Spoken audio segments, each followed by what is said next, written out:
जय हिंद दोस्तों, हमारे चैनल पर आप लोगों का स्वागत है। ए टू जेड नॉलेज आपको हम देने वाले हैं। यदि हमारे चैनल पर आप नए हैं तो प्लीज सब्सक्राइब कीजिए, क्योंकि आपके एक सब्सक्राइब से मेरा मोटिवेशन हाई होता है। तो दोस्तों, आपको बता दें कि वोट हमेशा होते रहता है। एक सरकारी कर्मी के लिए, चाहे वह कोई भी विभाग में हो, उन्हें वोट प्रक्रिया से गुजरना पड़ता है।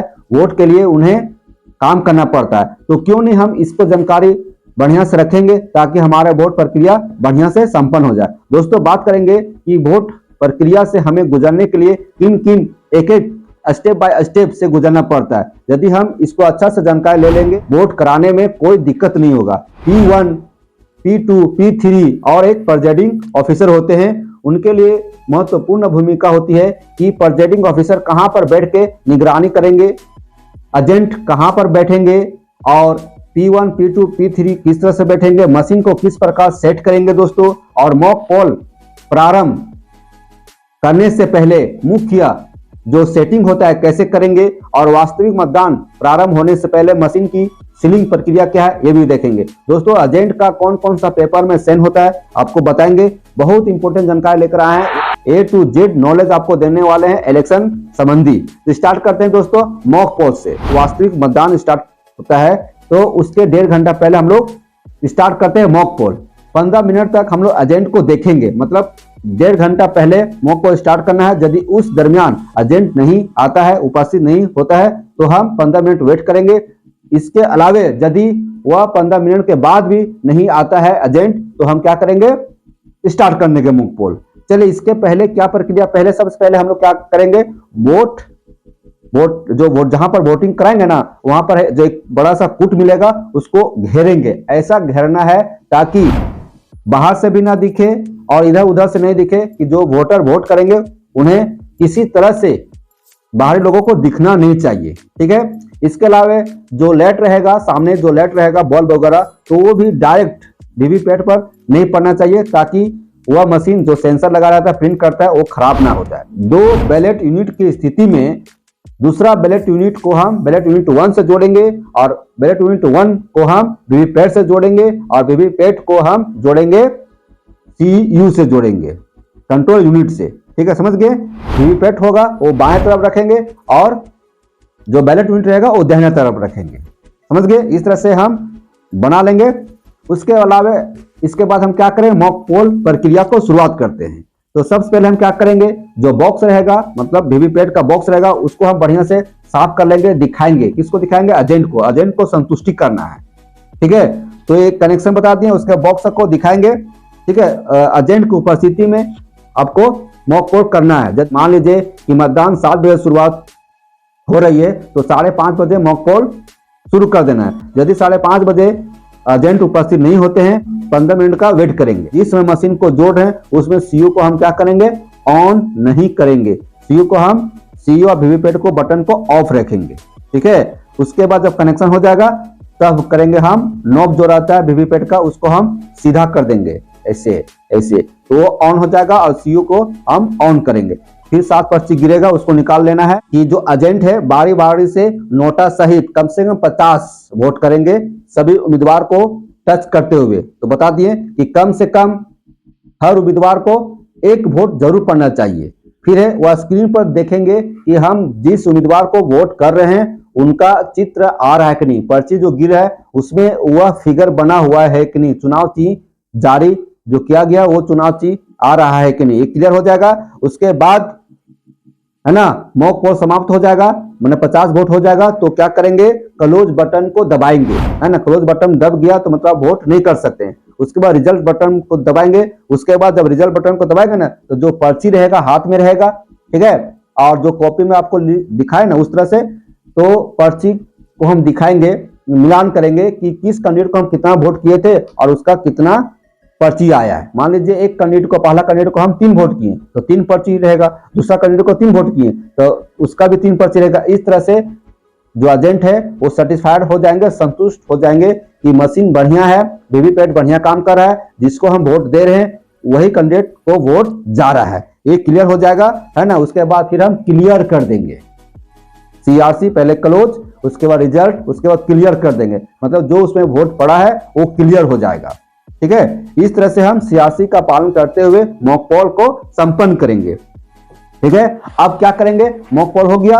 अब देखिए, अब मशीन का सीलिंग होगा, तो इसके पहले हम क्या करेंगे कि मॉक पोल प्रमाण पत्र को हम बनाएंगे, तैयार करेंगे। इसके लिए जो वीवीपैट से जो पर्ची निकाला गया वो निकालेंगे, है ना, और उसको फिर उसमें मोहर लगाएंगे। वीवीपैट से जो निकाला गया पर्ची मॉक पोल उस पर मोहर लगाएंगे, पीछे से सेंड भी कर सकते हैं। ठीक है, उसके बाद फिर उसका जो मॉक पोल सर्टिफिकेट है वो तैयार करेंगे। मॉक पोल सर्टिफिकेट में भी एजेंट का सेम रहेगा। ठीक, ये सर्टिफिकेट इस तरह से बन जाएगा दोस्तों, एजेंट का सेम रहेगा, है ना। उसके बाद उस लिफाफे को, मतलब एक लिफाफा रहेगा, ब्लैक करके लिफाफा रहेगा, ब्लैक लिफाफा रहेगा, उसमें सब डालेंगे। क्या डालेंगे, पर्ची, और पर्ची को डालकर फिर पिंक जो गुलाबी रंग का जो पेपर सील रहेगा, पिंक पेपर सील, उसको लपेट के सील करेंगे। इस तरह से मॉक पोल प्रक्रिया संपन्न हुआ। मॉक पोल के बाद एक्चुअल मतदान होगा। तो मतदान करने के पहले हम कैसे सीलिंग करते हैं वो दिखा रहे हैं, वो बता रहे हैं। वोट खत्म हो गया, मतलब मॉक पोल खत्म हो गया, तो मॉक पोल के बाद कैसे हम सीलिंग करते हैं मशीन को, ये आपको बता रहे हैं। उसके बाद वो ड्रॉप बॉक्स को बढ़िया से एड्रेस टैग लगाकर हम बांध दिए। तो अब एड्रेस टैग में आप लिखेंगे बूथ नंबर और जो वीवीपैट नंबर है उसको लिखेंगे। इसके अलावा उसमें मोहर मार देंगे, प्रिजाइडिंग ऑफिसर का साइन रहेगा। इस तरह से सारे प्रक्रिया करके आप उसको रस्सी से बढ़िया से बांध दीजिए, तार से बांध दीजिए, है ना। रस्सी से जहां बांध रहे हैं वहां पर आप सील लगा दीजिए। सील मतलब वो जो लाह से जो प्रवेदक चीज लगाते हैं ना, उससे आप सीलिंग कर दीजिए। ठीक है, ये हो जाएगा। फिर है सीयू का रिजल्ट सेक्शन का पहले बड़ा खोलेंगे। सीयू को पहले खोलेंगे ना, तो सीयू को जो खोलते हैं उसको खोलेंगे, फिर एक अंदर और छोटा रहेगा उसको खोलेंगे, और जहां क्लोज बटन रहेगा ना वहां स्पेशल टैग लगाएंगे। जो क्लोज बटन के ऊपर क्या करेंगे, स्पेशल टैग से उसको हम सील करेंगे। उसमें आप एजेंट का सिग्नेचर करा सकते हैं, खुद सिग्नेचर कर दीजिए, है ना। उसमें आपका सीयू नंबर भी लिख सकते हैं। ठीक है, तो उसको कर दिए। उसके बाद फिर बंद करेंगे, और बंद करने के बाद फिर एक आता है आपका ग्रीन पेपर सील। तो ग्रीन पेपर सील से हम सीयू को हम सील करेंगे। तो इसके लिए घुसाएंगे, उसमें डालेंगे, है ना। ये बी सी इस तरह से कुछ मार्किंग रहता है, तो उसको आप फोल्ड करके डालेंगे, और जहां पर दिखेगा, है ना, वो नंबर होता है, उसमें एक अंकित नंबर रहता है, तो उस नंबर को बाहर से दिखना चाहिए, उस नंबर बाहर दिखना चाहिए। ठीक है, उसके अलावा लेफ्ट राइट साइड आप सेंड करा सकते हैं। लेफ्ट राइट साइड आप एजेंट का सेंड करा दीजिए, खुद सेंड कीजिए, और पूरा मशीन को सील हो गया। ठीक है, सील होने के बाद बाहर से लगा दीजिए, एड्रेस टैग लगा दीजिए, उसको फिर लाह से प्रवेदक चिन्ह से सील कर दीजिए। तत्पश्चात क्या करेंगे दोस्तों कि इस तरह से रेडी हो जा रहा है, और क्लोज बटन के ऊपर एक कैप रहता है ब्लैक कलर का। ठीक है, तो क्लोज बटन को ऐसा हम ढक देंगे ब्लैक कलर के कैप से। क्लोज बटन को हम ऐसा ढकेंगे कि आसानी से वह मिस्टेक से P3 उसे दबा ना दे, मतलब कोई भी आदमी उसे दबा ना दे। ठीक है ना, तो बीच में क्या हो जाएगा, वोट क्लोज हो जाएगा, तो बहुत परेशानी होगा। कुल मिलाकर समझिए कि वहां पर उस दिन वोटिंग प्रक्रिया बंद हो जाएगा, मतलब रद्द हो जाएगा। ठीक है, बड़ा मुश्किल फंस जाएंगे आप। तो इसको अच्छा से आप सेलो टेप से ऊपर से ढक दीजिए। ठीक है, इस तरह से क्या किए हम, पूरा हम सीयू को रेडी कर दिए। समय हो जाता है वोट प्रक्रिया का, मान लीजिए 7 बजे से वोटिंग स्टार्ट है, तो 7 बजे मशीन रेडी हो जाना चाहिए। इस तरह से इतना काम करने में लगभग 1.5 घंटा का समय लगता है। ठीक है, तो 5:30 बजे ही मॉक पोल शुरुआत हो जाता है। इस तरह से रख दिए। अब देखिए, शुरुआत हम क्या बताए थे कि वीवीपैट को बाएं तरफ रखेंगे और बीयू को दाएं तरफ रखेंगे, ये बताए थे हम। ठीक है, और जो सीयू रहता है वो सीयू किसके पास रहेगा, सीयू P3 के पास रहेगा, वो बैलेट देगा, और लोग वोटर जो होंगे वो जाके वोट करेंगे। इस तरह से मशीन तैयार हो गया। अब हम जो नॉब बताए थे ये सारा प्रक्रिया ऑफ करके करना है। वीवीपैट को भी ऑफ करके करेंगे और सीयू को भी ऑफ करके करेंगे। अब जो है तो जो वीवीपैट है उसका जो नॉब रहेगा उसे ऐसे रखेंगे, ऐसे रहेगा तो ऑफ हो जाएगा, ऐसे कर देंगे तो ऑन हो जाएगा, अपने बत्ती जल जाएगा, पता चल जाएगा। और सीयू के जो पीछे साइड जो ऑन ऑफ का बटन रहता है, स्विच रहता है, उसको ऑन कर देंगे। फिर 7 पर्ची गिरेगा, उसको आप टेंशन नहीं लेना क्योंकि बॉक्स हमें बंद हो गया। इस तरह से मतदान करने से पहले सीलिंग प्रक्रिया को हम बताएं दोस्तों। अब देखिए किस तरह से कौन बैठेंगे। पीठासीन पदाधिकारी को ऐसा जगह पर बैठना है जहां से सभी को निगरानी कर सके। मतदान प्रक्रिया को निगरानी कर सके। पोलिंग एजेंट को भी देख सकेंगे और जो पोलिंग ऑफिसर है उनको भी देख पाएंगे और जो उधर वोट हो रहा है उनको भी देख पाएंगे। मतलब देख पाएंगे, लेकिन जो वोटर कर रहे हैं वो नहीं दिखना चाहिए। मतलब किनको वोट दे रहे हैं, अपना मत किन्हें दे रहे हैं, ये जानकारी नहीं होना चाहिए। इस तरह से बैठना चाहिए, ठीक है। तो है ना, P1, P2, P3 एक पंक्ति में बैठेंगे, है ना। उन्हीं के पीछे कौन रहेंगे? एजेंट बैठेंगे। P1, P2, P3 के पीछे एजेंट बैठेंगे। फिर से समझिए, P1 के पास क्या रहेगा? Voter list. P2 के पास रहेगा मतदाता रजिस्टर और अमिट स्याही, उन्हीं का काम है ना। और P3 के पास रहेगा कंट्रोल यूनिट। कंट्रोल यूनिट वही देखेंगे, बढ़िया संभाल कर रखेंगे, गिना नहीं चाहिए ताकि वह क्षतिग्रस्त ना हो, ठीक है। अब देखेंगे कि जैसे वोटर P1 के पास जाएंगे तो P1 उनको पहचान करेंगे कि सही मतदाता है कि नहीं। मतदाता पहचान हो गया तो उनकी क्रमांक संख्या वे जोर से बोलेंगे और P2 जो रहेंगे वे उनके क्रमांक संख्या को एंट्री करेंगे। अब वोटर P2 के पास आएंगे, अब वहां पर वो अपना क्रमांक बताएंगे तो लिखेंगे, तो लिख लिए, जो P1 क्रमांक बताएं तो लिख लिए। अब क्या जारी करेंगे? मतदाता पर्ची जारी करेंगे। कौन? आपका P2। और फिर वो जाके P3 को देंगे और P3 एक बढ़िया से एक जो तार रहेगा ना, तार से एक ऐसा बना दिया जाएगा ताकि उसमें सब खोसते जाएंगे, डालते जाएंगे नंबरिंग से, इस तरह से वोट होते जाएगा। जिनके पास मतदाता पहचान पत्र नहीं है वे बैंक पासबुक से, आधार कार्ड से, ड्राइविंग लाइसेंस से, पैन कार्ड से वगैरह वगैरह से, राशन कार्ड से वोट कर सकते हैं। P1 जो रहेंगे वे लाल पेन से क्रॉस करेंगे, मतलब जो वोटर आए उनके क्रमांक संख्या पर क्रॉस करेंगे और महिला की स्थिति में क्रॉस भी करेंगे और जो सीरियल नंबर उस पर घेरा भी लगाएंगे। इस तरह से पहचान होगा कि कौन पुरुष है कौन महिला है, काउंटिंग करने में आसान होगा।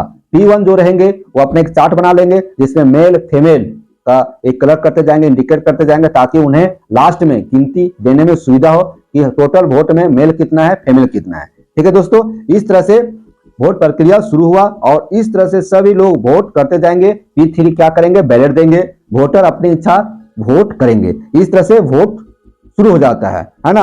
अब क्या होगा? वोट समाप्त होगा 5 बजे, जैसे 7 बजे से लेकर 5 बजे तक वोट प्रक्रिया है, तो 5 बजे वोट समाप्त होगा। तो अब क्या करेंगे? आप सुनिए, वोट समाप्ति के बाद क्या करेंगे, समाप्ति के समय क्या करेंगे। क्लोजिंग टाइम के 10-15 मिनट पहले देख लेंगे कि लाइन में कितना भीड़ है ना। जैसे 5 बजे लास्ट वोट है तो हो सकता है उसी समय 100 का भीड़ हो जाए, 50 का भीड़ हो जाए, है ना, और पब्लिक आ रहे हैं। तो ऐसी स्थिति में क्या करेंगे हम कि एक टोकन दिया रहता है तो टोकन का इस्तेमाल करेंगे और जो लाइन का जो अंतिम व्यक्ति है वहां से हम 1 स्टार्ट करेंगे और लास्ट तक देंगे, ठीक है। कहने मतलब ये कि 5 बजे के बाद लाइन में नहीं लग सकते हैं।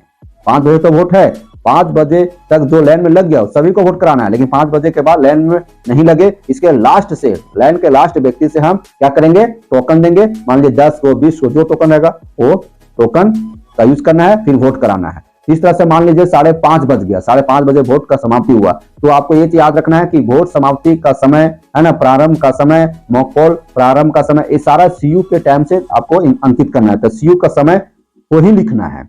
इसके अलावा जो प्रिजाइडिंग ऑफिसर रहेंगे वो हर 2 घंटा में कितना वोट हुआ, हर 2 घंटा में वोट का ब्यौरा लिखते जाएंगे कि CU से कितना वोट हुआ और वही CU का मैच कर रहा है कि नहीं, मतदाता जो रजिस्टर उससे भी मैच होना चाहिए। तो हर 2 घंटा के अंतराल में वोट की प्रक्रिया को लिखते जाएंगे, टोटल वोट को लिखते जाएंगे। चलिए, ये वोट समाप्त हो गया है ना, मतदान समाप्त हो गया। टोटल वोट सब पहले मिला लिए थे कि रजिस्टर में कितना टोटल वोट पड़ा है और फिर आपका CU में कितना है, वो सब मिला लिए। तो क्लोज बटन दबाएंगे।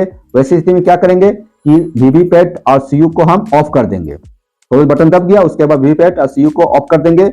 अब कनेक्शन को हम डिस्कनेक्शन कर देंगे, हटा देंगे, अलग अलग बक्सा में डाल देंगे, बक्सा को सील करेंगे और डेस्क लगाकर सील कर देंगे। इस तरह से हम चुनाव करा लिए। अब मुख्य रह गया कि कौन सा पेपर में एजेंट का साइन होगा, है ना, कौन सा पेपर में एजेंट का साइन होगा वो हम आपको नेक्स्ट वीडियो में दिखाएंगे, बताएंगे। नेक्स्ट वीडियो में एजेंट का साइन कौन सा फॉर्म में होगा दोस्तों, उसको हम बताएंगे।